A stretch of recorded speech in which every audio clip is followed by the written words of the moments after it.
সভাপতি, মঞ্চে উপস্থিত নেতৃবৃন্দ, উপস্থিত সাথী ও বন্ধু, আমি আপনাদের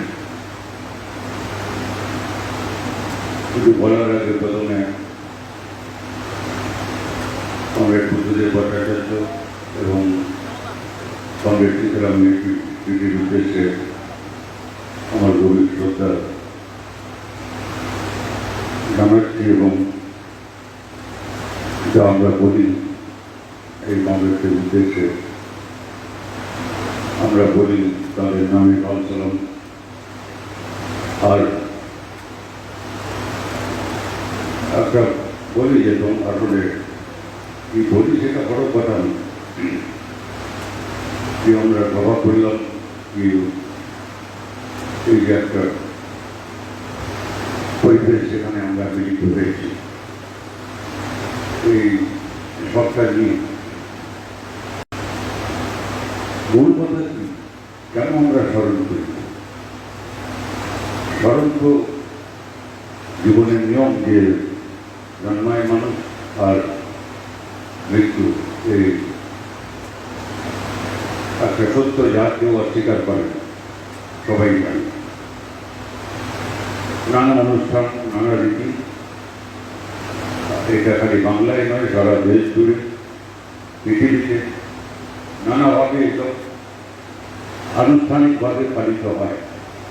যেমন তো পরিবার পরিজন তারাই এসব করে, কিন্তু আমরা যে যখন স্মরণ সভা করি তখন আমরা তার চেয়ে বেশি কিছু আমরা আশা করি যে এই স্মরণ সভায় আমাদের কর্তব্যটা স্মরণ করা, যাদের উদ্দেশ্যে আমরা শ্রদ্ধা জানাচ্ছি, যাদের স্মরণ করছি, তারা কি করেছে এবং তারা নেই, তাহলে আমাদের দায়িত্ব কি কমলো না বাড়লো, কি করতে হবে আমরা সেইটা বুঝে নেওয়া যায়। তাছাড়া আমার মনে হয় না তাদের আমরা শ্রদ্ধা জানাতে পারি। কারণ আমরা জানি যে আমরা কি বলছি তো তারা শুনবেন না, শুনতে নেই। তারা যেটা চেয়েছিলেন করতে, সে কাজগুলো আমাদের করতে হবে। যারা আছি, আমাদের পরে যারা থাকবেন, তাদের করতে হবে। সেই জন্য আমরা তাদের স্মরণ করি। আমাকে দুজনকে আলাদা করা খুব মুশকিল। বুদ্ধদার বয়স 80 হয়েছিল, আমার জন্য 4 বছর বড় ছিল, আর সীতারাম আমার চেয়ে 4 বছর ছোট।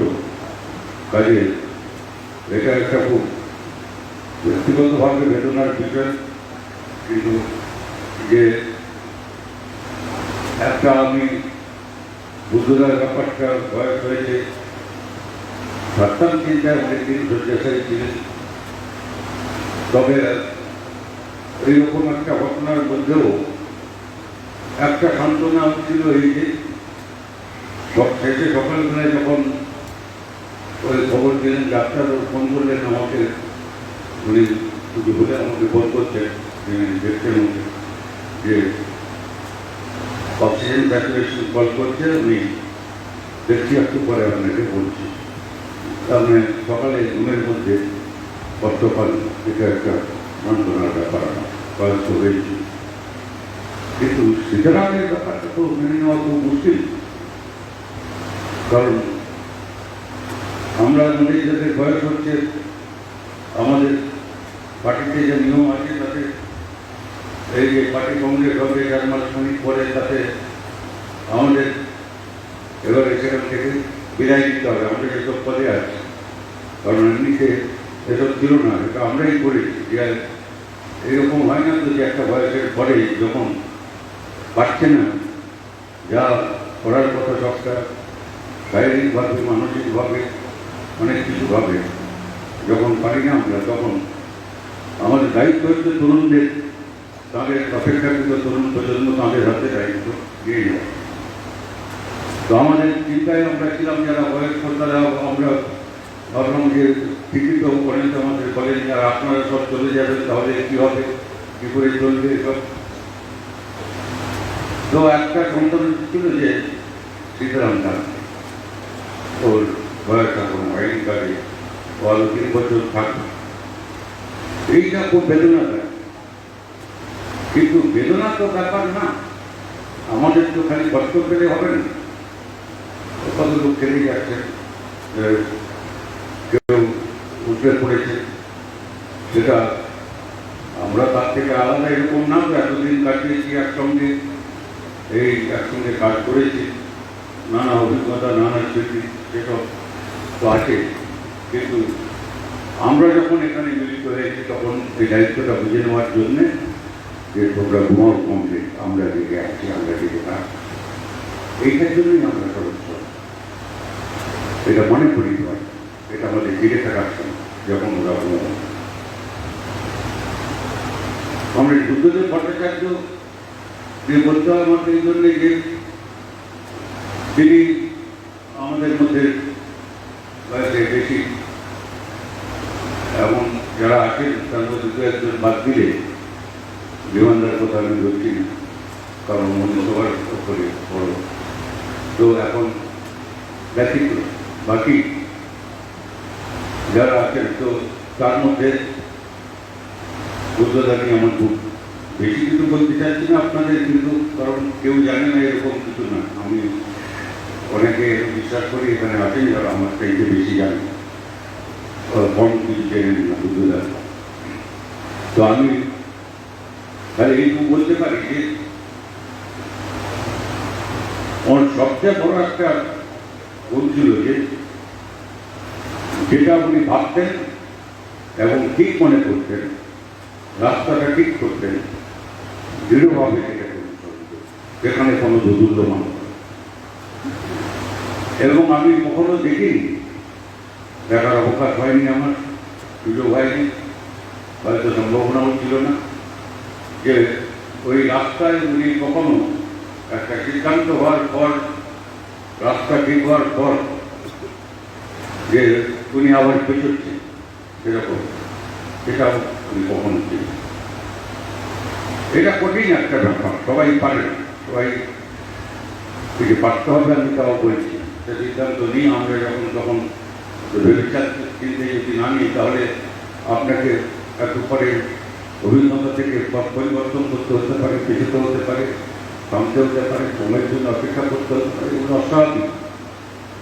কিন্তু ওই দ্রুততার সঙ্গে, কিন্তু দৃঢ়তার সঙ্গে সঠিক রাস্তাটা বের করা, যেখান থেকে পেছতে হবে, সেই দক্ষতাটা ছিল। এই দক্ষতা সবাই নিয়ে জন্মায় এরকম না, এই দক্ষতা অর্জন করতে হয়। তুমি অর্জন করেছি ছোটবেলা থেকে, লড়াই, পড়াশোনা থেকে আরম্ভ করে মাঠের কাজ, ময়দান থেকে সংস্কৃতির 5 রকম কফি হাউস থেকে কোথাও সব রকম জীবন এই নিয়ে তিনি এটা অর্জন করেছি। এবং ঠিক তো এটা কিন্তু সহজ নেই, এইরকম একটা মানুষের জীবন আছে। ভালো, এখন তো অনেকে আছেন, খুব কম দিন, কিন্তু খুব বেশি আছেন এরকম তো না। ওই সারা পাঞ্জাবি, সারা ট্রাউজার খুব কম করতেন, কিন্তু ধুতি পরে সাদা পাঞ্জাবি হয়ে আর ওই ঘরটায় থাকতেন। ওগুলো তো আমরা জানি, আমাদের সময় মন্দিরে একটু বড় বড় বাড়ি ছিল না, সাধারণ কোয়ার্টারে আমাদের থাকতে হতো। এবং সেই কোয়ার্টারে উনি গেছেন, সেখানে সারা জীবন কাটিয়েছেন। পরিবার, বাবা মা বয়স্ক যখন ওইখানে ছিলেন, ও কাজে আর সেখানে সেখান থেকে আমাদের তার বড়দের নিয়ে যেতে হয়েছে। তারপরে ওই নির্বাচন সরকারের দেওয়ার পরে এরকম অনেক দৃষ্টান্ত আছে, নতুন কিছু না, কিন্তু একটা দৃষ্টান্ত ভোজন সারা দুনিয়ার দিকে দেখেন, আপনি দেশের দিকে দেখেন কি হচ্ছে, কিরকম আমাদের রাজ্যের কাজ কি হচ্ছে, সেই জন্য দৃষ্টান্তটা অনুসরণ করতে হবে না। কঠিন কাজ, কিন্তু করতে হবে। অন্যদের বলতে হবে যে তোমাদের এই কাজটা করতে হবে, এইভাবে করতে হবে। এই জন্যই তো আমরা সরল করি, আর যদি কেউ মনে করে না না উনি করেন, এটা আমার না করলেও চলবে, তাহলে স্মরণ সহ ফরণ সহ করে কি লাভ? রাস্তা যখন দেখাচ্ছেন উনি তখন ৭৭ সালে সরকার হয়েছে, আমার কালকেও বলেছে, আমরা আবার মনে করলো আসছি, সরকার হয়েছে, সরকার ঠিক করলো যে আমরা পঞ্চায়েত নির্বাচন করব সর্বজনীন ভোটাধিকারের ভিত্তিতে এবং অবিলম্বেই করব, ৭৮ সালে করব। তো এখন ৭৮ সালে করবো মানে পুরনো আইন কানুন যা আছে বিরাট কিছু বদলাবার সময় নেই, আইন সংশোধন করে করতে গেলে আমার ইচ্ছা মতো সময় লাগবে। সুতরাং আমরা ৭৮ সালে পঞ্চায়েত নির্বাচন সরকার করল। তো তারপরে পঞ্চায়েত স্তর গঠিত হলো, কাজ আরম্ভ করে দিল, ওই ব্যাপার ৭৮ সালে বন্যা, তার মোকাবিলা করে তারপরে খরা এসব করে দাঁড়িয়ে গেল। বুদ্ধরা বললেন না, আমাদের যুব আন্দোলনের যেহেতু যুব ফেডারেশন, ভারতের গণতান্ত্রিক যুব ফেডারেশন ডিওয়াইএফআই, তিনি তার প্রতিষ্ঠাতা সম্পাদক, তিনি প্রথম তার উপরে দায়িত্ব করেছিল। সেই জন্য তাদের একটা দাবি ছিল যে 18 বছরের ভোটাধিকার চাই। তখন তো 18 বছরের ভোটাধিকার ছিল না, আমাদের পঞ্চায়েত আইনে ছিল না, বিধানসভায় লোকসভায় তো 18 বছরের ভোটাধিকার ছিল না। আর উনি আপনি ভাবুন ৭৭ সালে বলছেন যে আমাদের 18 বছরের ভোটাধিকার চাই, আমরা আদালতে যাবো, কেন পাবো না, কিছু আটকাবে না, এবং হয়তো 1 বছর 2 বছর দেরি হবে। তাই আমি খেয়াল করে দিয়েছি যাদের বয়স হয়েছে একটু, যে সেই কারণে ৭৮ সালে পৌর নির্বাচনটা করা যায়। তাহলে কি আছে, 1 বছর পরে হলে কিন্তু 18 বছরই হবে। এটা দৃষ্টান্ত বাংলা তৈরি করেছে। অনেক পরে রাজীব গান্ধী যখন প্রধানমন্ত্রী, তিনি সারা দেশের জন্য 18 বছর করলেন, কারণ আমরা 18 বছর দাবি করে যাচ্ছি ধারাবাহিকভাবে। কিন্তু পশ্চিমবাংলায় পৌর নির্বাচন ওইটাই 18 বছরই হয়েছে। এখন প্রশাসনের বিষয়ে আমি খুব একটা যাচ্ছি ওইসব বিষয়ে, কিন্তু শেষের দিনগুলো যেটা আমার কাছে খুব বেদনার ছিল সেটা হচ্ছে যে এই যে এটা যদিও চেষ্টা করেছিলেন, অনেক চেষ্টা করেছে, যদিও সবসময় বলতেন প্রথম সরকারের আমল থেকে, বামফ্রন্ট সরকারের আমল থেকে বলতেন যে আমাদের কৃষিতেও আমাদের এগোতে হবে, শিল্পও চাই, কৃষির একটা সীমাবদ্ধতা আছে, এবং সেটা সরকার করেছিল। তখন তো বিনয় চৌধুরী তখন বামফ্রন্ট সরকারের ভূমি রাজস্ব মন্ত্রী, পঞ্চায়েত উন্নয়ন এইসব দেখেন, যেগুলো পরে বিনয়দার পরে এগুলো আমাকে দেখতে হয়েছে কিছুদিন। কাজে সেই সময় এই যে ভূমি সংস্কার থেকে আরম্ভ করে কৃষিতে কী করতে হবে, সত্যব্রত সেন ছিলেন আমাদের vice chairman planning board, state planning বোর্ডের রাজ্য পরিকল্পনা পর্ষদের, তিনি এসব ব্যাপারে বিশেষজ্ঞ ছিলেন। কী করে অল্প খরচে কী প্রযুক্তি গ্রামে দেওয়া যায় এবং উৎপাদন বাড়ানো যায়, সেসব আমি যেতে পারছি না, কিন্তু নানা পরীক্ষা নিরীক্ষার মধ্য দিয়ে একটা ব্যবস্থা দাঁড়িয়েছিল। তারপরে তো সেটা সারা দেশে স্বীকৃতি পেয়েছে। সেখানে কেরালায় যখন প্রথম বামফ্রন্ট সরকার হয়েছে, সেখানেও তারাও আমাদের দেখেছি যে কি তোমাদের অভিজ্ঞতা নিয়ে আমরা জানতে চাই, কী করে অল্প সময়ের মধ্যে পঞ্চায়েত ইত্যাদি তারা ভূমি সংস্কার উপরে নির্ভর করে গ্রাম উন্নয়ন একটা ব্যবস্থা গড়ে তুলেছে। কিন্তু যেটা যদিও বলছেন সেটা তো খুব গুরুত্বপূর্ণ ব্যাপার। আপনি একটা ভূমি সংস্কার হলো, কেউ জমিতে চাষ করা নিজের অধিকার করলো, তার একটু আয় বাড়লো, 1 ফসলি জমি 2 ফসলি হলো, 3 ফসলি হলো, অনেক রকম জিনিস উৎপাদন হলো, চাষির অবস্থা একটু ভালো, কিন্তু তার একটা সীমা আছে, তার বাইরে হয় না কখন। কী করে হবে? পৃথিবীতে কোথাও আছে না যে খালি কৃষির উপরে ভিত্তি করে আরো বড় সভ্যতা হোক। অতীতের সভ্যতা যদি আপনি বলেন, সে তো অনেক বছর আগেকার, 1000 বছর আগেকার ইতিহাসে যাওয়া যায়, যখন খালি কৃষি ছিল, শিল্প ছিল। কিন্তু এখনকার বিশ্বে একটা স্বাভাবিক, এটা একটা বিকাশের প্রক্রিয়ায় সারা পৃথিবীতে এইভাবেই ইতিহাস তৈরি হয়েছে যে শিল্পের সীমাবদ্ধতা হচ্ছে। এখন তো খুব পরিষ্কার হয়ে যায়, আমাদের সময় বোঝা যেত, কিন্তু কম বোঝা যেত। আজকে আমি এখানে বলে পড়েছি।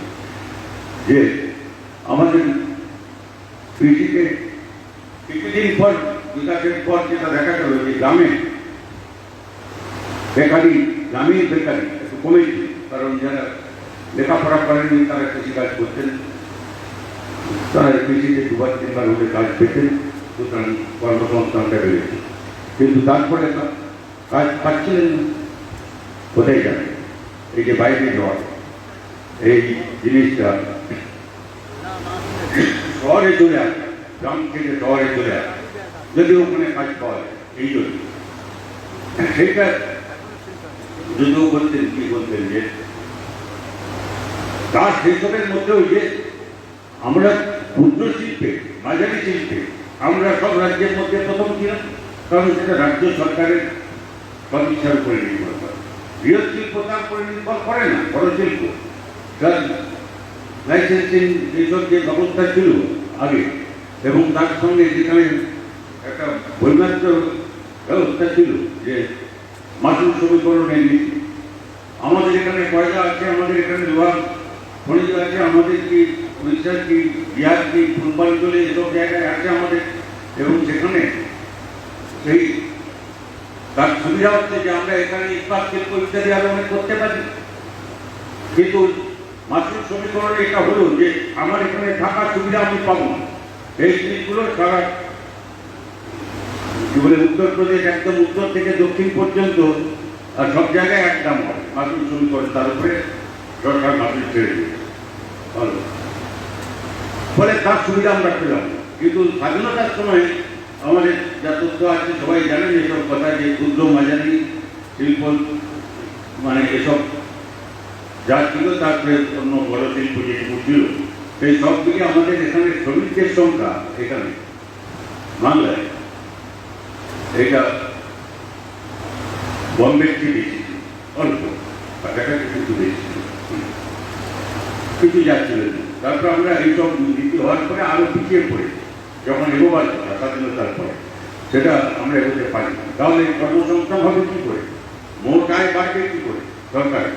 সরকারের যদি আয় না বাড়ে তাহলে মানুষের জন্য খাদ্য, বস্ত্র, বাসস্থান, শিক্ষা, চিকিৎসা যেসব চিৎকার করে আমরা দাবি করি সেগুলো হবে কি করে? কোথা থেকে আসবে? সহজ কথা। তারপরে একটা উদারীকরণ নীতি যখন হলো তখন মুশকিল হলো যে আমরা এটার বিরুদ্ধে বলছিলাম যে মাসুল সমীকরণ নীতি, আর একটা হচ্ছে কেন্দ্রীয় লাইসেন্স। একজন এখানে শিল্প করতে চায় কিন্তু লাইসেন্স দিল্লি থেকে আসতে হবে, এটা কি করে হবে? কেন আমাদের রাজ্য সরকারের কোনো ক্ষমতা নেই। এই লাইসেন্সিং আর এইটা যখন উঠে গেল, যখন তথাকথিত অর্থনীতির উদারীকরণ শুরু হলো, সেই অর্থনীতির উদারীকরণ শুরু হলো, তাতে ওইরা যে যেখানে ইচ্ছা যেতে পারবে, লাইসেন্সের কোনো দরকার হবে না এটি হলো। এবং তার সঙ্গে সঙ্গে যেটা হলো যে আমাদের ওই মাসুল সমীকরণ এটা উঠে গেল, উদারনীতি অনেক সর্বনাশ হয়েছে উদারনীতির জন্য। যদিও এটা এই জন্য জ্যোতি বসু তিনি বললেন যে একটা অসুবিধা আমাদের হয়েছে, বিরাট অসুবিধা হবে আমার, কিন্তু এই দুটো সুবিধা হয়েছে যে মাসুল সমীকরণ উঠে গেছে আর এইটা চলে গেছে, এই যে লাইসেন্স। সুতরাং আমাদের এখন ঠিক কেউ বিনিয়োগ করতে আসবে, এখানে আসলেই হবে, কারণ তারা যদি দেখে এখানে কয়লা আছে, এখানে লোহা আছে, এইসব আছে, এবং এখানে বিরাট শিল্পে কোনো অশান্তি নেই, বিনিয়োগ করতে আসবে, তাহলে এখানে সেইটা উনি চেষ্টা করেছিলেন, করেও দেখিয়েছিলেন। ওই যদিও রমজান আমরা সব জানি কী করে হলদিয়া পেট্রোকেমিক্যাল হলো, তারপরে জয়েন্ট সেসব মানে সরকার বেসরকারি মিলে গ্যাস সেক্টরে সব ইত্যাদি ধারণা অনেকগুলো হয়েছে। বুদ্ধদার সময় রিফর্ম দেয় যখন শিল্পমন্ত্রী, রিফর্ম এটা অনেকে ভুলে যায় যে তিনি অনেক পরিশ্রম করেছেন, তিনি ঘটনা তৈরি করেছেন যে এই সময় আমাদের শিল্পনীতি কি হবে, এই ঘটনাটা উনি তৈরি করেছেন। আর আমাদের দিল্লিতে আমাদের পার্টির কেন্দ্রীয় কমিটি কমিটিগুলো এসব স্তরে আলোচনা করে নীতি এসব ব্যাপারে বিতর্কিত হলে আলোচনা করতে হয়, তারপরে সেখানে আলোচনা করে অনুমোদিত হয় সেসব, এবং সেইভাবে বুদ্ধদা এগোবার চেষ্টা করছেন তার সময়, কারণ সেখানে একটা দৃঢ়তা দরকার ছিল এবং সম্ভাবনা তো হয়েই হতো। এখানে আমাদের পশ্চিমবাংলায় আমাদের বৃহত্তম ইস্পাত কারখানা তো হতো ওখানে, যদি তথাকথিত মাওবাদী আর থেকে তৃণমূল, বিজেপি, কংগ্রেস তখন সব মিলে তখন সবাই একদিকে চলে যায় আমাদের বিরোধিতা করার জন্য। এবং তারপরে যেটা তাকে হত্যা করার চেষ্টা করা হয়েছিল, কেন্দ্রীয় মন্ত্রী ওই রাস্তায় ওখানে মাইন এক্সপ্লোসিভ লাগিয়ে ওয়ার কানেকশন দিয়ে করতে হয়ে যায়, সেই তো ওরা করেছিল। যা বলবে জন্য রাবিদাস পাঠন ছিল না, পরে ওটা নাই। আর তারপরে এইসব যা শুনেছেন আপনারা, এখানে আমাদের শোক প্রস্তাবে বলা হয়েছে সেইটিকে ওই কী করে ওই নন্দীগ্রাম, সিঙ্গুর ইত্যাদি ইত্যাদি এই ঘটনা সবাই জানে, আমি তার মধ্যে যাচ্ছি না। আমি বলছি না যে কিছু মানে বিরাট আমরা সবই ঠিক করেছি, কোথাও কেউ কিছু করেনি সেরকম না, সেরকম কিন্তু নীতি হিসাবে তো ঠিক ছিল। আর একটা ঘটনা তো 90 হয়ে গেছে। আর আমি নিরুপম দা আমাদের দায়িত্ব ছিল কি বলে, নিরুপম সেন আর আমি দুই মন্ত্রী হিসেবে আমাদের যেতে হচ্ছে যখন ওই গভর্নর মাঝখানে মিটিং ডাকলেন যে সব পার্টিকে নিরপক্ষকে নিয়ে পিটমাটের জন্য আমাদের, তখন যারা তৃণমূল তারা বিরোধী দলে এসব ছিলেন, তখন আমরা বলতাম যে আপনারা বুঝতে পারছেন না এটা কত বড় ক্ষতি করছে। তখন ওরা কি কিছু সামনাসামনি আর কি তখন মাথা চুলতে কি মানে যুক্তি দিয়ে করতে পারতেন না এটা, না আমাদের এটা যুক্তি দিয়ে কিছু না এটা আমরা জানি। তারপরে যা হওয়ার করে তার কি সুবিধা হয়েছে বাংলার মানুষের কোনো সুবিধা আছে? বাংলায় গিয়েছে এবং বিরাট ঘটনা সে কাজে করেছে। আপনার এত কোনো অবস্থা কখনো হয় না সেখানে।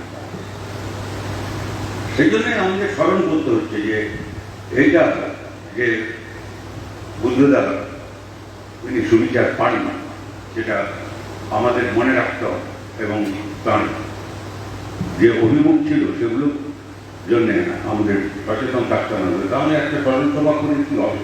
আমরা কি কারণ সেটির উদ্দেশ্যে শ্রদ্ধা জানিয়ে কি হবে যদি কিন্তু নিজের জন্য ভাবেন? তিনি ভেবেছিলেন বাংলার কি জায়গায় আমরা যেতে পারি, যেতে পারতাম আমরা, সে সম্ভাবনা এখনো উঠে যায়নি। অনেক সমস্যা বেড়েছে কিন্তু আমরা সেখানে যেতে পারি। চিত্রা নিয়ে কিন্তু গল্প করছি, কারণ সাধারণ না, অসাধারণ অনেক কিছু বেশি। আমি বললাম আমার যে বয়স 4 বছর কম থেকে উনি আমার পরে পার্টি মেম্বার ছিল, তাহলে বয়স কম মনে মতো পরে 18 বছর আগে কেউ পার্টিতে মেম্বার হয় না, তো উনি পরে পার্টি মেম্বারশিপ পেয়েছেন পার্টি কংগ্রেসে, একটা পরের পার্টি কংগ্রেসে বোধ হয় আমার খেয়াল করছে, বয়স তো কমই ছিলেন আমাদের।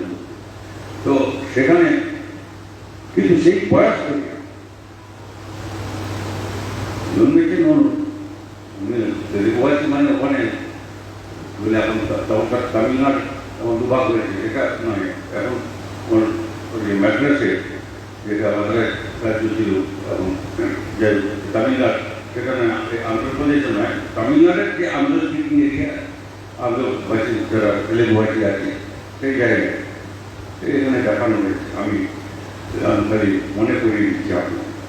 তারপরে কিছুদিন পরে ওখানে দিল্লিতে স্কুলিং ওখানে, তারপরে জেএনইউ, এবং উনি একমাত্র জেএনইউর যে নির্বাচিত প্রেসিডেন্ট হয়েছেন পরপর 3 বার। আর কোনো আপনি পাবেন না একজন কেউ যাকে এই সম্মান দেওয়া হয়েছে। ওই যে ওখানকার জেএনইউ থেকে পরে উনি ইউনিভার্সিটি ছেড়ে যখন রাজনীতিতে মানে স্বরূপ জনপরিচিত হয়েছেন, তখন সেই সময় তখন ওখানে ওকে ডেকে সম্বর্ধনা দিয়েছে। আর একজনও নেই ভারতে কোনো রাজনীতিক যে ওখানে জেএনইউতে ডেকে এই সম্বর্ধনা দিয়েছে। ওকে সম্বর্ধনা দিয়েছিল এই কারণে যে পরপর 3 বার নির্বাচিত হয় জেএনইউ প্রেসিডেন্ট হওয়ার নির্বাচনে ছাত্রদের, এটা মানে স্টুডেন্ট ইউনিয়ন, সেটা একটা বিরাট ব্যাপার। এইটা তারপরে তো উনি রাজনীতি পেয়েছে। আর একটা কথা, আমি যারা পার্টি আমাদের শুধু জানেন মুসলিম বা কমিউনিস্ট পার্টি বামপন্থীদের সম্পর্কে জানেন, তারা জানেন হয়তো যে আমাদের যা সিদ্ধান্ত নিতে হয় সব পার্টি কংগ্রেসে, এবং পার্টি কংগ্রেসে 2-3 রকম দলিল হয়। একটা হচ্ছে আমরা 3 বছরে কী করলাম, 3 বছর অন্তর্ভুক্ত হয়, তো 3 বছরে কী করলাম তার পর্যালোচনা করে আগামী দিনে কী করবো সেটা এইটা কি আগামী দিনে কৌশল কি হবে, ইংরেজিতে বলে পিটিএল, মানে পলিটিক্যাল কি বলে প্র্যাকটিক্যাল লাইন, পিটিএল মানে ইলেকট্রাল প্র্যাকটিক্যাল লাইন, নির্বাচনের কৌশল, এগুলো বড় কিছু না। বড় ব্যাপার হচ্ছে যেটা ঝামেলা, সেটা হচ্ছে যে আমাদের যখন পার্টি কংগ্রেসে কোনো মতাদর্শগত প্রস্তাব নিয়ে যখন বিতর্ক হয়, মতাদর্শের প্রশ্ন, কারণ সেখানে বিশ্ব অর্থনীতি থেকে, বিশ্ব রাজনীতি থেকে আরম্ভ করে আমাদের দেশ এসব জড়িত, এবং যখন সীতারাম তখন সেন্ট্রাল কমিটির মেম্বার, আমাদের যে নবরত্ন ছিলেন তারা একটা খুব বড় কাজ করেছে। নবরত্ন মানে জ্যোতিবাবুরা যারা ওই নবরত্ন কি বলে প্রথম পলিটিগুলো আমাদের, তাকে নবরত্ন বলি, তারা খুব বড় কাজ করেছে। সেই কাজটার প্রথম উদাহরণ হচ্ছে আমার জীবনে যা দেখা, যে যখন আমাদের মাদ্রাস কংগ্রেস হলো, সোভিয়েত ইউনিয়ন ভেঙে পড়ল, ওই যে গর্বাচের এসে বললেন যে গ্লাসনস্ট পেরোসপেরিকা এইসব বলে, যা উনি ওখানে কমিউনিস্ট পার্টি সোভিয়েত ইউনিয়ন সমাজতন্ত্র ভেঙে দিল। এত বড় একটা শক্তিশালী দেশ, দ্বিতীয় বিশ্বযুদ্ধে এত বড় বড় ভূমিকা নিয়েছিল, এবং পৃথিবীর এক তৃতীয়াংশ দেশে সমাজতান্ত্রিক ব্যবস্থা কায়েম হয়েছিল। এখানে আমাদের দেশের স্বাধীনতা সংগ্রামে ওই সমাজতন্ত্র ওই রকম সমাজতন্ত্র না হোক, বামপন্থীরা তো ওই রকম চাইছিলেন, কিন্তু নেহরু ওই সমাজতন্ত্রের কথা বলতেন। ইন্দিরা গান্ধী সংবিধান সংশোধন করে সমাজতন্ত্র ঢুকিয়েছিলেন, আমি শেষ হয়ে যাচ্ছি না, কিন্তু কথা হচ্ছে যে সমাজতান্ত্রিক একটা ব্যবস্থা, একটা সাম্য, একটা এই বৈষম্যের বিরোধী একটা ব্যবস্থা, যা সবাই দুর্বল মানুষের ক্ষমতায়ন করে দেবে, এই যে দলিল। আর ওই রকম সময় গর্বাচের যখন সোভিয়েত ইউনিয়ন বেড়ে গিয়েছে, পূর্ব ইউরোপের দেশে সমাজতন্ত্র উঠে গেছে, এরকম খান খান হয়ে গেছে, এরকম একটা বিশ্ব পরিস্থিতিতে, আর আমাদের সঙ্গে মতের মিল হচ্ছে না, ওদের এই সোভিয়েত ইউনিয়নের কমিউনিস্ট পার্টি ইত্যাদি আগের থেকেই হচ্ছে না। তো কিন্তু যাই হোক, এরকম প্রেক্ষাপটে দাঁড়িয়ে কেন এই বিশ্লেষণ কি ব্যাপার, কি করতে হবে, মতাদর্শ অবস্থান কি, এই দলিল যখন পেশ হয় আমাদের পার্টিতে কখনো হয়নি যে ওই একটা ব্যতিক্রম ছাড়া, যে সেই সময় আমি এটা বলছি 1992 সালে কথা, আমাদের ওইখানে মাদ্রাস কংগ্রেসে দলিল যখন পেশ হবে তখন আমরা বুঝলাম, কারণ আমরা তো ওখানে ডেলিগেট, তো আমরা বুঝলাম যে এটা ঠিক করেছে পলিটিক্যাল স্টিয়ারিং কমিটি যাই বলে, ওরা ঠিক করেছে যে সীতারাম পেশ করে। আর সীতারাম তখন বয়সে 34-35 এরকম হবে, এইরকম। আর উনি পলিটব্যুরোর সদস্য নন, সাধারণত ওই দলিল পলিটব্যুরোর সদস্য ছাড়া পেশ করা হয়, আর উনি পেশ করলেন সেই দলিল, একজন কেন্দ্রীয় কমিটির সদস্য, পলিটব্যুরোর সদস্য, এই একমাত্র দৃষ্টান্ত। আর ওই দলিল পেশ করতেন আমাদের ওই যারা বয়স্ক, তারা চিন্তিমান যে কমিটির বাসক নেয় না, বিজ্ঞানী বাসক নেয় না, ওই দলিল উনি পেশ করতেন। ওই দলিল পেশ করা একটা ব্যাপার, তৈরি করা পেশ করা একটা ব্যাপার, আর একটা জবাব দিতে হয়, বিতর্কের পরে ভোট হয়, এসব বিভিন্ন অন্য সব জায়গায় যে ব্যবস্থা আছে কিনা আমি জানি না, কিন্তু এখনো আমাদের এই ব্যবস্থার মধ্যে দিয়ে চলতে হয়। এখানে তো এই নয় কিন্তু ভাবে যে বলে দিল তারপরে সবাই হাত তুলে দেবে, তা না। তো সেই দলিল উনি পেশ করলেন, তারপরে উনি একটু অসুস্থ হয়ে পড়েছিলেন, আমি যাই হোক আমি স্যালাইন দিয়েছিলেন, আমি ডাক্তারকে বাইরে আমি জিজ্ঞেস করলাম যে স্যালাইন দিতে পারেন কী ব্যাপার, বলে ডাক্তার বলেছে, মানে ওদের করছে ডাক্তারের, বলছে তোমার ডিহাইড্রেশন হয়েছে, তোমাকে এখন 2 ঘন্টা নাড়াতে হবে, নাকি নাচানাচি করতে হবে, সেটা রিস্কি, ড্রিপ নিয়ে নেওয়া যাবে। সেটা যেরকম সেখানে ডাক্তার, তো আমি তো কিছু ব্যাপার না। তারপরে সত্যিকারে উনি যা বললেন, তারপরে যারা দেখে যাওয়া, যাদের অভিজ্ঞতা আছে তারা জানে যে ওই দলিল কেউ এখনো পড়লে বুঝতে পারবে যে কত খুঁটিনাটির মধ্যে তার পরের দলিলও মতাদর্শগত দলিল পরে, মানে ক্ষতি করে আমার এখন খেয়াল করছে যে 20 বছর আগে, তখন সেটাও উনি তৈরি করেছে কম বয়সে। এটা করা খুব বড় অভিজ্ঞতা না থাকতে হয়। এই হচ্ছে সীতারাম, ওর সেই জন্য বললাম যে কত এত মানে 5 জনের সঙ্গে মেশানো যায়, ব্যতিক্রম সেই জিনিসটা আমার ছিল তাৎক্ষণিকভাবে, এবং একরকম ব্যাপার যে আমি বলে শেষ করতে পারবো না। কিন্তু মানে উনি বক্তৃতা দিচ্ছেন, যদি রাজ্যসভায়, আমরা এই বাংলা থেকে রাজ্যসভায় ওকে নির্বাচিত করে পাঠাই, তখন আমরা বিরোধী, তখন আমাদের নিজস্ব ক্ষমতা নেই, সেই অর্থে সব মিলে যাই হোক আমরা পাঠাই। তারপরে মানে 10 বছর অর্থাৎ 12 বছর হবে, 6 বছর হয়, 12 বছর করতে পেরেছিলেন। তারপরে উনি পার্টি সেক্রেটারি হয়ে গেলেন। আমাদের পার্টি সেক্রেটারি হয়ে গেলে এই বিষয়টি বলে চলে, সেই জন্যে ওকে ছাড়তে হলো, সেটা নাহলে রাজ্যসভায় ওটা বিরাট অবদান। সরকারের সঙ্গে যোগাযোগ করা, তারপরে তখন আমাদের সরকারের সময়, তারপরে আমাদের সরকার চলে যাওয়ার সময় পরে এখানে কেন্দ্রীয় সরকারের সঙ্গে এবং অন্য দলগুলোর সঙ্গে যোগাযোগ রাখা, তার ওই গুণটা ছিল যে আমাদের ওই দলের সঙ্গে কথা নেই, ওই গান্ধীকে মুখ করে মানকে মুখ করে রেখে কথা হয় না, কিন্তু এটা সেটা ব্যক্তিত্ব, উনি সবার সঙ্গে কথা বলেন, সবার সঙ্গে। এই যে ভিডিও দেখানো হলো এখানে, আপনি দেখে থাকবেন যে ওর কথা শুনে মোদী এটা আসছে কি ব্যাপার, আপনি এই কিন্তু কেউ বলবেন কি মোদীর প্রতি বা ওর দলের প্রতি, সরকারের প্রতি কোনো দুর্বলতা ছিল, এত দোষ করছে। এই যে গুণ একটা, এই সব মানুষের সঙ্গে মন খুলে কথা বলতে পারা, আর ডিবেটে বিরোধীরা চলে আসছে, যখন সীতারাম বক্তৃতা করছে, যারা বিরোধী, যার বিরুদ্ধে বক্তৃতা করছে তারাও শুনতে চলে আসছে।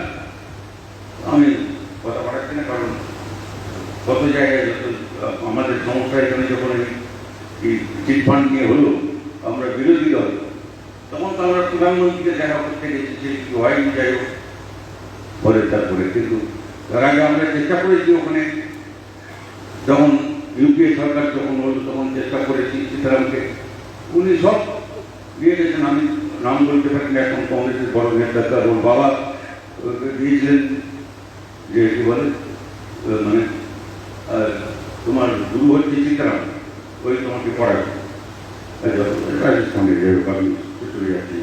কিন্তু কথা হচ্ছে যে উনি মন্ত্রী, তারপরে আমি সীতারামকে কথা বললাম যে ডক্টর মনমোহন সিং হোক আর চিদম্বরম হোক আর ওই মন্ত্রী হোক কি যাই হোক, এই যে সবার কাছে যাওয়ার আমরা কথাটা বলতে পারি এবং সবাইকে মধ্যে মান্যতা দেয়, এই জিনিস।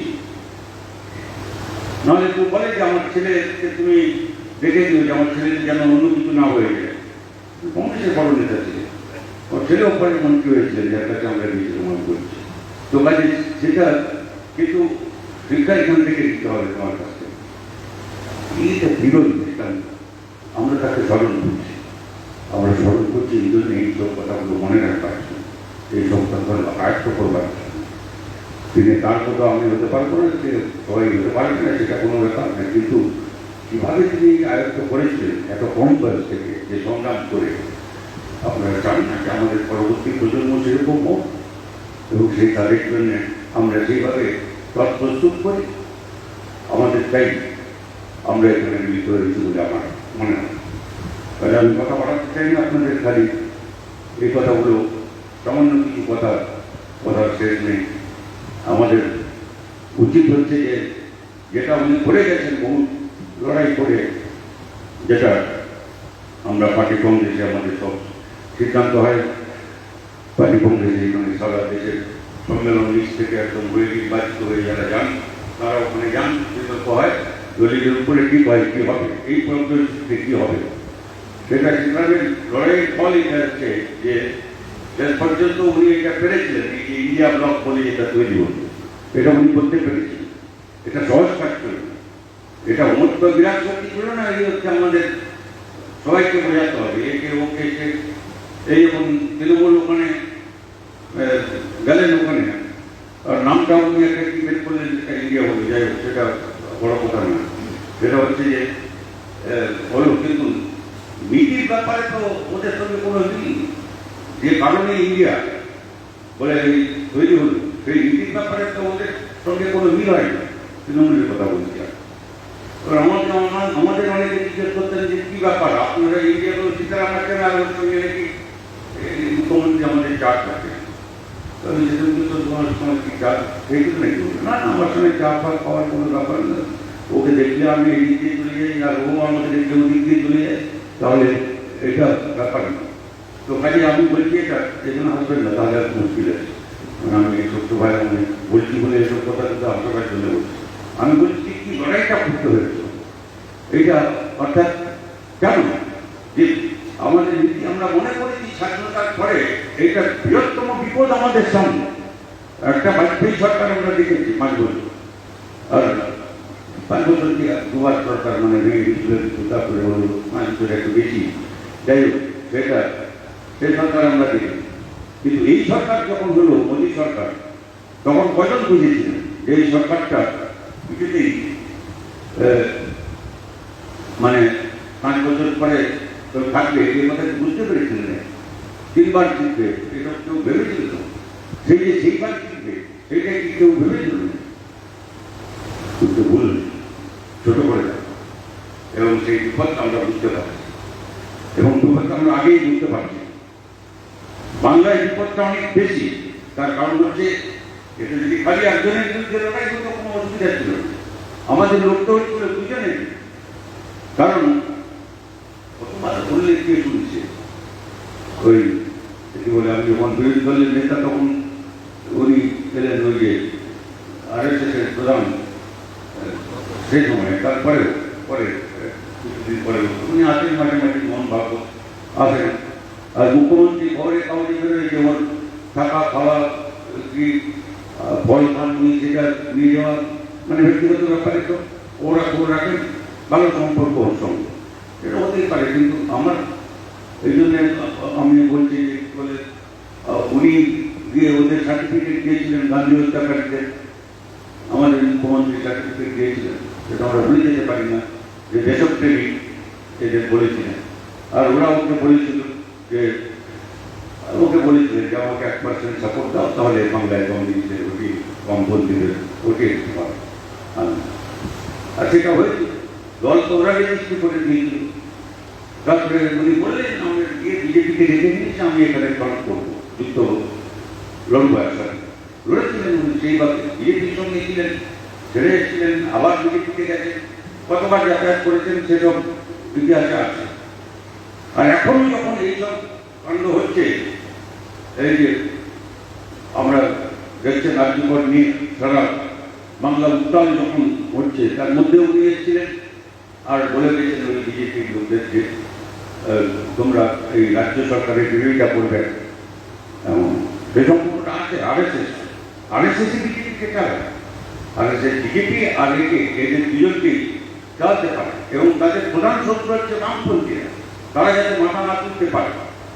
কঠিন ছিল লড়াই আমাদের, সেই জন্য সে লড়াইটা কঠিন ছিল। তার মধ্যে সীতারামকে যখন স্মরণ করছি যে ওই লড়াইতে যদি সীতারাম না থাকতেন, ওই লড়াইটা এগিয়ে নিয়ে যাওয়া খুব মুশকিল হতো।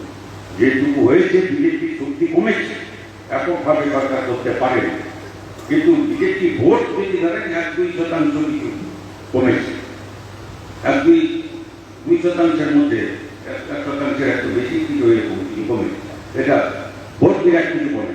কিন্তু ওদের নিজস্ব ভোটে ওরা সরকার করতে পারবে না, ওদের কাউকে ভাঙাতে হবে। এখন এরকম দুটোকে ভাঙিয়েছে, এইসব করেছে। সেই জন্যে এখন সম্ভব একটা পরিস্থিতি তৈরি হচ্ছে যে যারা দেশ জুড়ে এই লড়াই থেকে এগিয়ে নিয়ে যেতে হবে। সেই সময় উনি চলে গেছে, দায়িত্বটা সেই জন্য।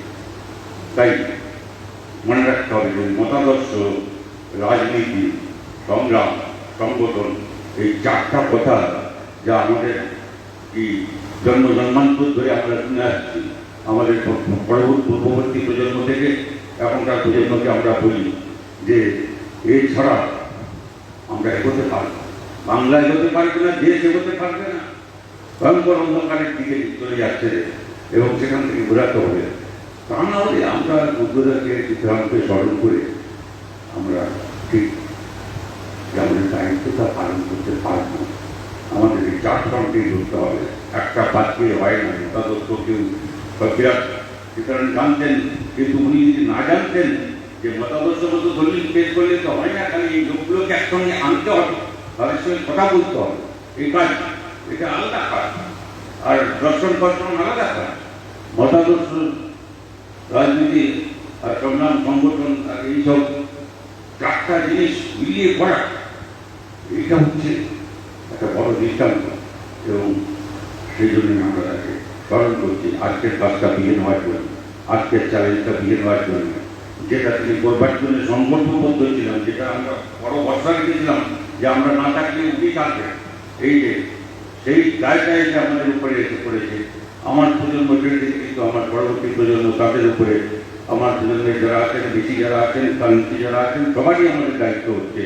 যদি আমরা স্মরণ করতে চাই তাহলে সেই পথ আমরা কী করে সবাইকে, আমাদের পরবর্তী প্রজন্ম থেকে আরম্ভ করে কী করে আমরা তাদের প্রস্তুত করবো, সেই দায়িত্ব আমাদের নিতে হবে সবাইকে নিয়ে। এটা খালি সিপিআইএমের ব্যাপার না, এই ধরনের পার্টির ব্যাপার না। বামপন্থী, বামফ্রন্ট আছে আমাদের, বামফ্রন্টের বাইরে যেসব শক্তি আছে, অন্য বামপন্থীরা আছে, তাদের সঙ্গে মুখ দেখাতে কিছু না, অনেক এখন হয় মুখ দেখাতে, অনেক জায়গায় একসঙ্গে তারা আসছে। অন্য বামপন্থী যারা আছে বামফ্রন্টের বাইরে, তাদের কংগ্রেস, তারা এখন যাই হোক ধর্মনিরপেক্ষ অবস্থান আছে বিজেপির বিরুদ্ধে, তারা তো বড় দল, এখন তারা দেশের মধ্যে প্রধান বিরোধী দল। এই সব শক্তি অর্থাৎ বিজেপির বিরুদ্ধে সারা দেশে, আর এখানে পশ্চিমবাংলায়, কারণ মুখে বোঝাপড়া তাই হয়েছিল যে সব রাজ্যে একরকম হবে না, ভারত এত বিশাল দেশ, এত রকম সব দল ফল রাজনীতি রয়েছে বিভিন্ন রাজ্যে, যে সেগুলো একরকম হবে না। সেই জন্য এখানে আমাদের লড়তে হচ্ছে তৃণমূল বিজেপির বিরুদ্ধে, কার্যত একটা শক্তি, তার বিরুদ্ধে লড়তে হচ্ছে। এই দুয়ের মধ্যে কিন্তু মানুষ ভুল করে মানে এটা আমরা বোঝাতে পারছি না, মানুষের ভুল নয়, মানুষকে ভুল দিয়ে না, আমরা বোঝাতে পারছি না আমরা ঠিক এই কথাগুলো, যে ওই তুমি বাধ্য যে বিজেপি করছো তৃণমূলের বিরুদ্ধে লড়বে, এটা তৃণমূলের বিরুদ্ধে লড়বে, তো এখানে মোহন ভাগবত এসে বলছেন যে সরকারের বিরুদ্ধে কিছু করা যাবে না, লড়বে বিজেপি। এটা বুঝতে কি অসুবিধা হবে, কারণ তৃণমূলের আক্রমণ থেকে বাঁচতে বিজেপি করছে, তাহলে কিন্তু বিজেপি ওই হিন্দুত্ব আর দাঙ্গা করবার জন্য গেছে, কিন্তু সাধারণ মানুষ, সেই সাধারণ মানুষকে আমি বোঝাতে পারছি, তাকে নিয়ে আসতে হবে, তো এটা বুঝিয়ে, এটা কঠিন কাজ, এটা উপরে ভাষণ বক্তৃতার ভল সবার ব্যাপার না, এটা সেই মানুষের কাছে গিয়ে করবার ব্যাপার। আর যে ভাষায় সীতারাম বলতেন, কি বন্ধুরা বলতেন, সেই সব ভাষা মনে রাখার কথা, সহজ ব্যাপার। ঠিক একইভাবে বিজেপি মন্ত্রী যারা গেছেন, কিংবা যারা হয়তো তৃণমূলে গেছেন, এই কি বলে এই বিজেপি রূপার জন্য সংখ্যালঘু অংশ, তারা কোথায় যাবে? তাদের পক্ষে কি সম্ভব নাকি এই বিজেপির সঙ্গে যাওয়া? একেবারে সম্ভব। যারা সংখ্যালঘুর বিরুদ্ধে বিদ্রোহ ঘোষণা করছে, দাঙ্গাবাজদের ওদের রেকর্ড বিরাট, সেই জন্যে সেই মানুষ যারা গেছেন তারাও বুঝতে পারছে যে এদের আসলে ব্যাপার নিরাপদ নয়, এরা দুজনে এক জায়গায় আছে কার্যত। এই কথাগুলো সাধারণ যারা আছে, এই অনেক মানুষ ঝান্ডা ছেড়ে কেন আমরা যেখানে ঝান্ডা আছে, ঝান্ডা নিয়ে গেছি, আমাদের পার্টির কাছে ঝান্ডা, বাম ফ্রন্টের ঝান্ডা নিয়ে গেছি, বাম ছাড়া বাম অন্য বাম যারা আছে সিপিআইএমএল ইত্যাদি, তাদের জন্য আমরা মিটিং করি। অন্য সিপিআইএমএল আরো কিছু আছে, মানে 3-4টা পার্টি আছে, তাদের সঙ্গেও আমরা করি এবং তাদের সঙ্গে আলোচনা করি, আমরা সম্পর্ক করি, কারণ তারা তো বাম ফ্রন্টে আসবেন না, তারা কিন্তু কিছু সাধারণ ব্যাপারে তারা এইসব ব্যাপারে একমত হবেন, এইসব লড়াইতে এই ব্যাপারে।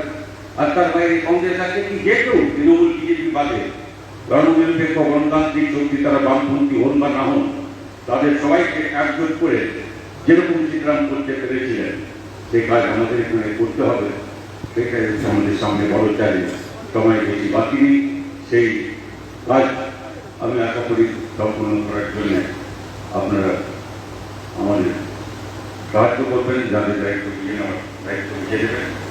আমি আরেকবার কমরেড সীতারাম এবং কমরেড সুন্দরী ভট্টাচার্যকে চিঠির উদ্দেশ্যে আমি গভীর শ্রদ্ধা জানাচ্ছি, লাল সালাম জানাচ্ছি।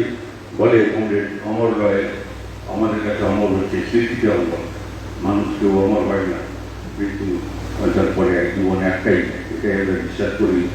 যেটা উনি ওই উপন্যাসের ইয়ে থেকে শুরুতে যেটা আপনার মানে শুনলেন যে উদ্ধৃতি দিয়েছেন, এটা how the steel was temper, ওই উপন্যাসের নাম, তার প্রথম পৃষ্ঠার থেকে উদ্ধৃতি দিয়েছেন এখানে। এটা সেই বাংলা ইস্পাত ওই অনুবাদে ওইটা যে জীবন একটাই মানুষ বাঁচে আসে, তার জন্যে আমাদের এই লড়াইটা করতে হয়। জীবনটা এমনভাবে বাঁচতে হবে